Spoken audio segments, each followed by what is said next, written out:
Arte France y Tournez-vous s'il vous plaît presentan Arqueo.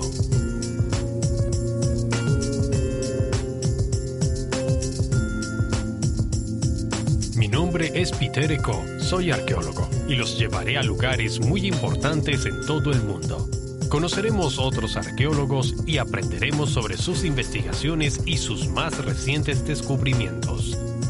Vamos a embarcarnos en un viaje maravilloso a través del tiempo y la historia. Uno de los capítulos más importantes de la historia de la humanidad ocurrió en Brasil, lugar donde se pobló el planeta.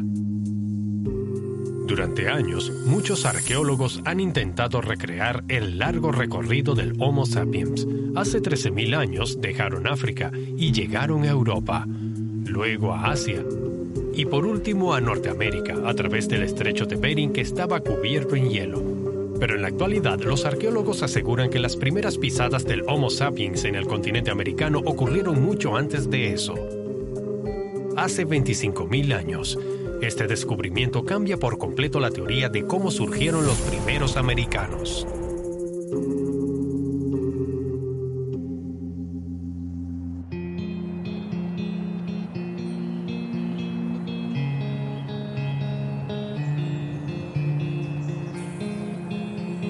El descubrimiento fue realizado en una excavación arqueológica muy importante, en el Parque Nacional Serra de Capivara. Hace medio siglo se descubrieron hermosas pinturas rupestres en las paredes de estos acantilados.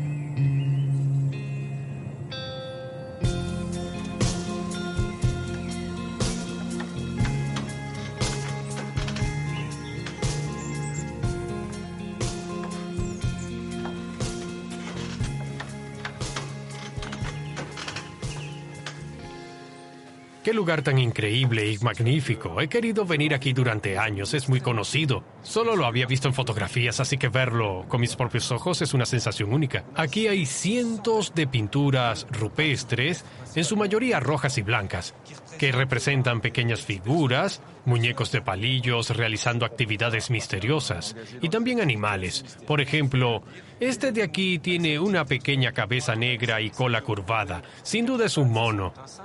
Aquí tenemos un mamífero con otro más pequeño sobre él.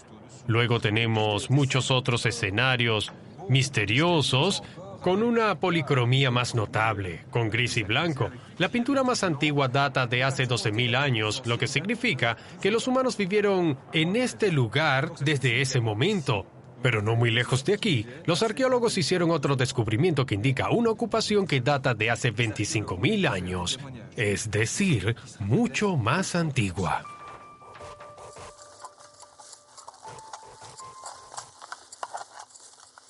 El arqueólogo francés Éric Boeda ha excavado al pie de estos acantilados desde el año 2008. Hay muchos aquí. Mira eso. Es magnífico. Magnífico.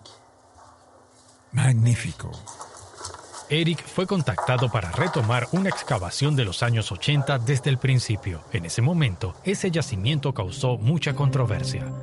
La prehistoriadora Niet Guidom intentaba determinar de qué fechas eran las pinturas rupestres. Y para hacerlo, excavó al pie de los acantilados.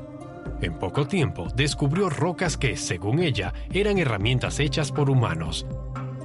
Contrario a las expectativas, determinó que eran de hace 32.000 años.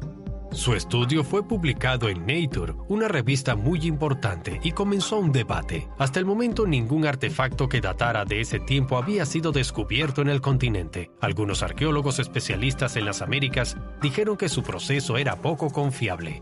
Además, las rocas parecían arcaicas y sus tamaños rudimentarios, mientras que las herramientas del mismo periodo descubiertas en otros lugares del planeta eran mucho más elaboradas.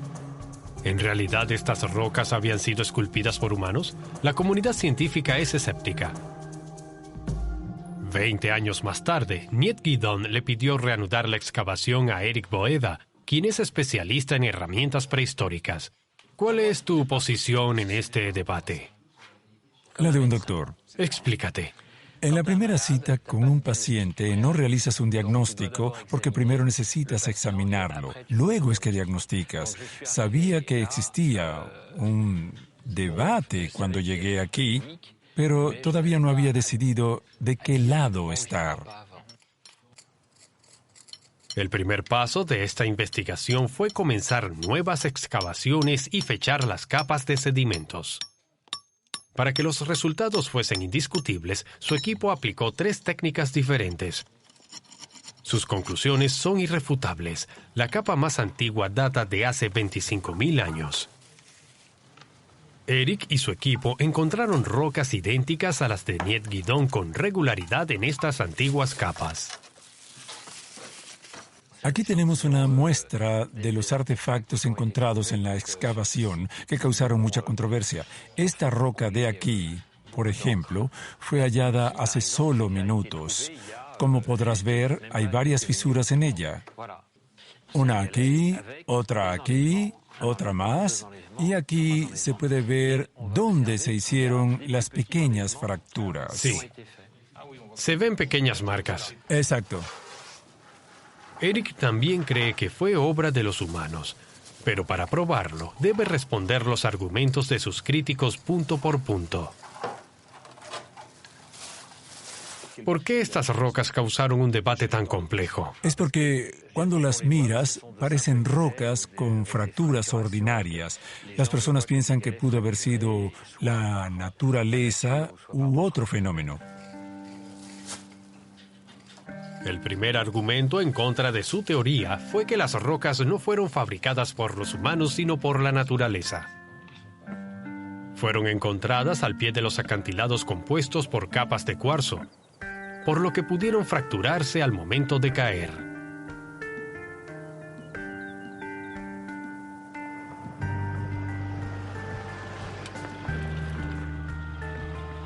Eric nos lleva a otro lugar de excavación a unas pocas millas en donde ha comprobado lo opuesto.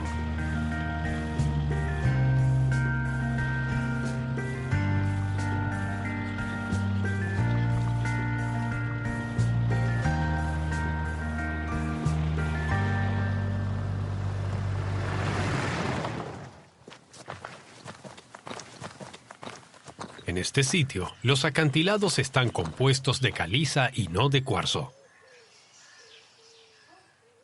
Estos son acantilados de piedra caliza y al tope de ellos puedes ver que no hay nada. Allí hay depósitos geológicos suplementarios. Aquí nunca hubo rocas de cuarzo, nunca. Traje algunas rocas halladas en esta excavación. ¿Justo aquí? Justo aquí, tú me vas a ayudar. Toma esta roca. Impresionante. Es un cuarzo. Esta es una herramienta microdenticulada. Ya veo. ¿Y estas marcas que muestras en estas rocas no pudieron ser creadas debido a procesos naturales o alguna causa al azar? No. La gravedad no puede haberlo hecho.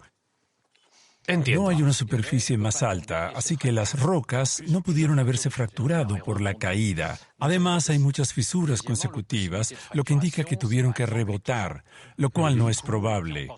Otra respuesta posible es que las corrientes de agua las arrastraron y colisionaron unas contra otras, pero tampoco es probable porque estamos en la cima. Las terrazas fluviales están a 2.14 kilómetros y a 46 metros más profundo. Eso es muy lejos. Por lo que alguien tuvo que traerlas. La naturaleza no pudo haber fabricado estos objetos.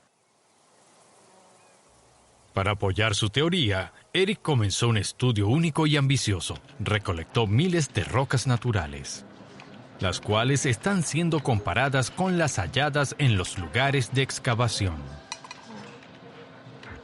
Los resultados no dejan dudas.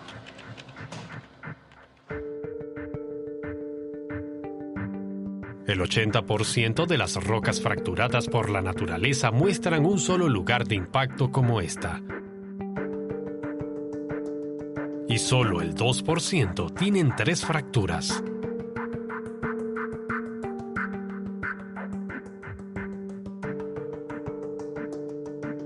Aún así, Las rocas halladas en las excavaciones tienen hasta 15 fracturas, que además son contiguas.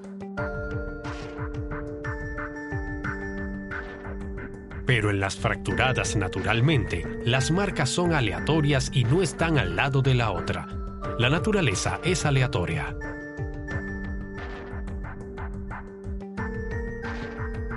Aunque son rudimentarias, las rocas que Eric halló no pudieron ser obra de la naturaleza. Pero eso aún no prueba que fueron fabricadas por humanos.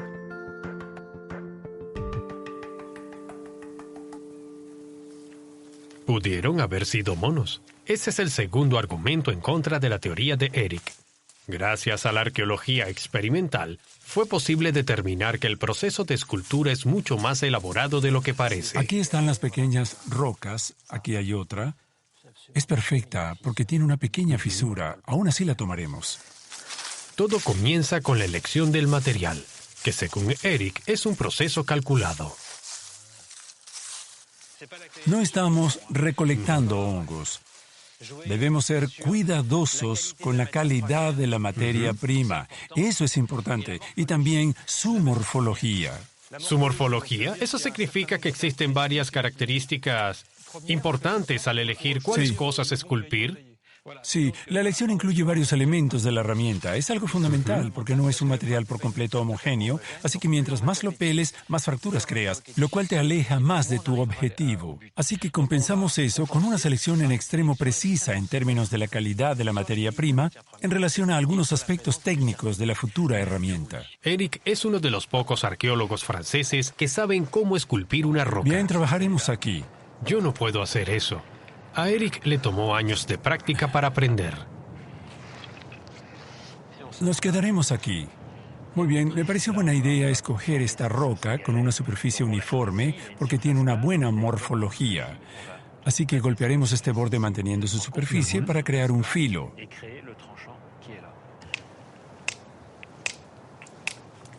Ahora procedemos con golpes suaves que permitan probar la densidad y dureza. Con cada golpe podemos ver la fractura.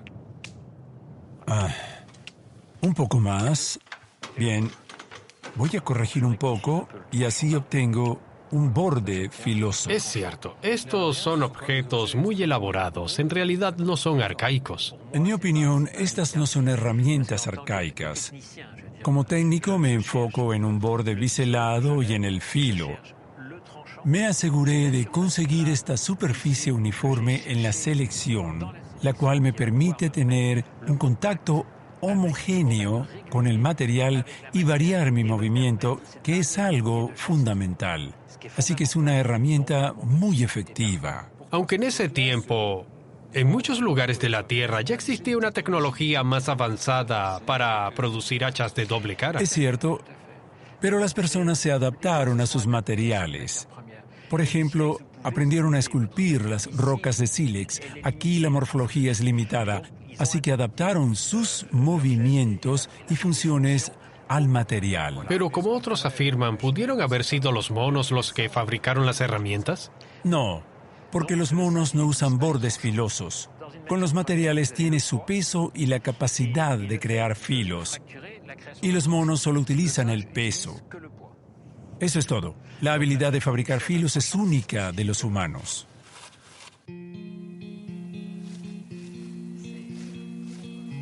Gracias a la experimentación, Eric explica el aspecto más bien rústico de estas piedras esculpidas. Está ligado a la naturaleza misma del cuarzo.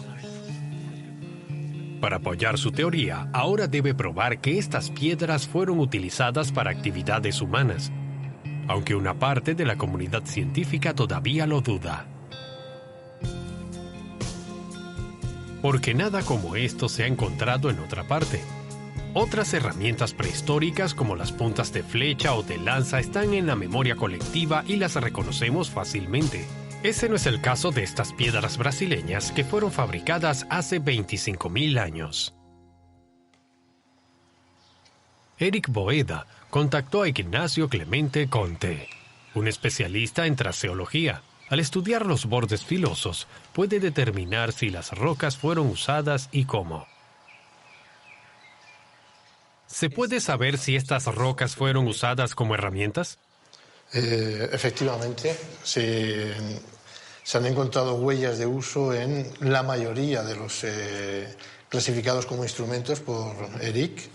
Más del 85% de los clasificados tienen huellas de uso. Mira, por ejemplo, este es un cristal que está alterado por el uso, está redondeado, orientado, y hay unas abrasiones y unas estrías que indican la acción y el movimiento que ha habido oblicuamente con el filo.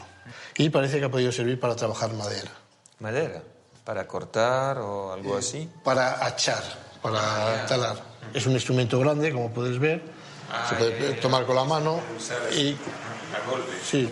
Así que, ¿tenían diferentes herramientas para cada uso? Parece ser que sí, efectivamente, que este es el caso en estos instrumentos, que hay algunos utilizados principalmente para actividades de carnicería, otros para madera, etc. Para entender cómo usaban estas herramientas y los movimientos que aplicaban, Ignacio Clemente Conte también realizará experimentos. Vamos para allá. Usará las herramientas esculpidas por Eric Boeda en modelos de piezas arqueológicas. Vamos por aquí. A ver qué útiles ha preparado Eric. Aquí tenemos. Podemos utilizar, trabajar varias cosas. Madera, por ejemplo.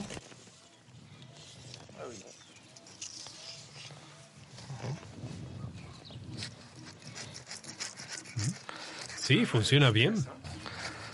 Esto era, por ejemplo, un cepillado o un raspado para descortezar una rama que podía ser luego utilizada para hacer un mango, una lanza, o flechas, sí, o lo que fuera. Claro, entiendo. Pero también a lo mejor podríamos tener filos más para cortar. Sí, entiendo. Con esa herramienta cortas la rama. Más bien las serruchas. O también se puede hacer a base de golpes, de hachar. Es capaz de identificar las funciones de las diferentes herramientas probándolas en diferentes materiales.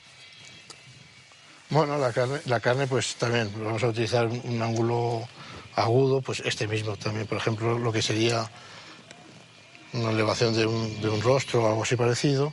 Vemos cómo la corta sin problema alguno. Y aunque tenemos la impresión de que está cortando sin ningún problema, se dejan rastros en la herramienta, de hecho, que ayudan a identificar que se utilizó para cortar carne. Sí, pero normalmente el corte de carne, únicamente carne, tarda mucho en dejar los rastros de uso. Es más, la combinación de la piel, los tendones, el hueso, todo así, que permite ver los instrumentos de carnicería. Pero esto, prueba tú mismo, ya verás cómo corta. Tomaré un buen pedazo de carne mientras lo hago. ¡Oh, vaya! Y corta como un cuchillo normal. Sí, una primera pieza. Y también te la puedes luego comer, te la pones directamente, aguantas con los dientes y vas cortando, y vas comiendo. Sí, eso requiere un poco más de experiencia. ¿Funciona? Es muy convincente. Podemos decir que este es un raspador, un pulidor, para perforar o para romper. Bueno, ahí está el problema.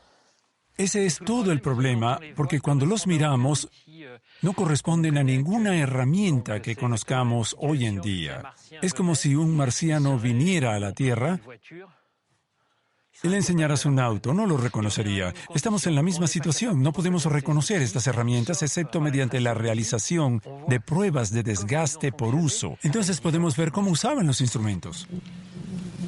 Gracias a estos experimentos, la investigación de Eric Boeda está dando grandes pasos.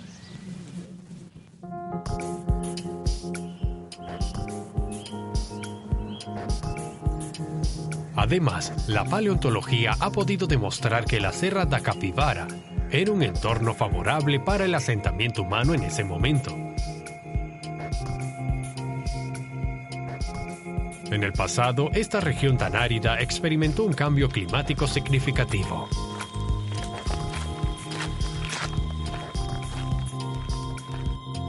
Un paleontólogo francés lo demostró.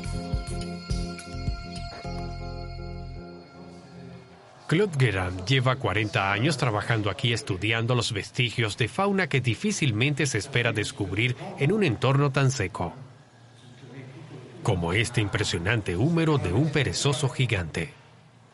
Este es un mastodonte, el animal más grande de la región para el momento. Se estima que su tamaño era el de un elefante. Y pensamos que medía 6 metros de largo y pesaba 6 toneladas. Necesitaba comer unos 200 kilos de plantas al día y beber más de 200 litros de agua, que el bosque seco y espinoso de hoy nunca podría haber proporcionado. Así que el paisaje de la época era muy diferente, mucho más húmedo, y la vegetación mucho más rica. Todos los huesos identificados por el paleontólogo son fundamentales para comprender el clima de la época.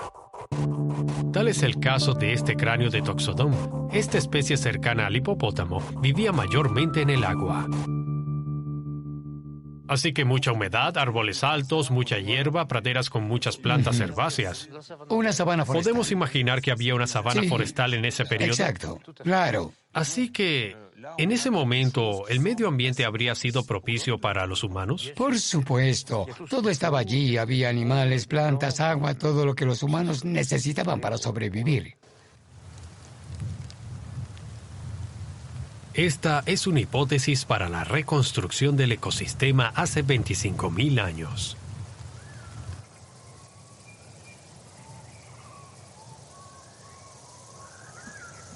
El último argumento es refutado.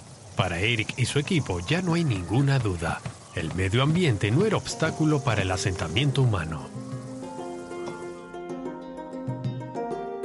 La investigación de Eric está completa ahora. Sus resultados fueron publicados en la revista profesional Antiquity, y esta vez no hay debate. El artículo convenció a numerosos especialistas de todo el mundo, incluidos algunos que habían expresado sus dudas.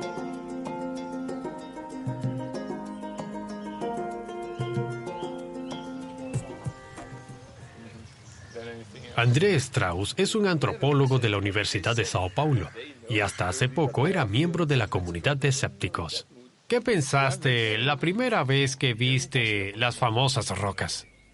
La primera vez que los vi, no me parecieron antrópicas. Tomó un tiempo hasta que reconocí algunos rasgos en algunas de ellas que sugerían que habían sido hechas por hombres. En los últimos 6 años, creo que la misión francesa fue capaz de reunir una enorme cantidad de información procedente de diferentes orígenes. Grandes citas, microanálisis, tecnoanálisis. Para mí está muy claro que en las respuestas de muchas de las investigaciones que resultaron de la misión francesa en los últimos 3 o 4 años, no había una sola línea que dijera que era incorrecta. El tema no es fácil. Todo el debate sobre cuándo llegaron los humanos a las Américas.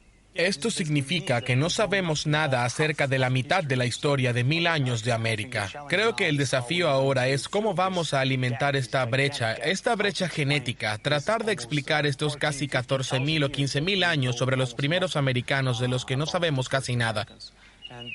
Y básicamente tenemos que empezar desde el inicio, y creo que lo importante ahora es tener más gente tratando de ayudar a contribuir a encontrar otros sitios de la misma antigüedad en todo el continente.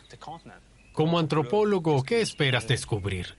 Como antropólogo todavía falta una cosa, los huesos humanos. Y es importante confirmar que esos hombres estuvieron aquí durante 15.000 o 20.000 años ocupando este lugar. Y sabemos que los huesos se conservan en Serra da Capivara, en especial en las piedras calizas. Es casi una necesidad lógica que los huesos se encuentren con el tiempo. Aunque no es por completo necesario decir algo, ciertamente serían la última piedra para enterrar este viejo debate. Al fin. Estamos de acuerdo, ¿no? Claro. Perfecto. Lo encontrarás el año siguiente, ¿no?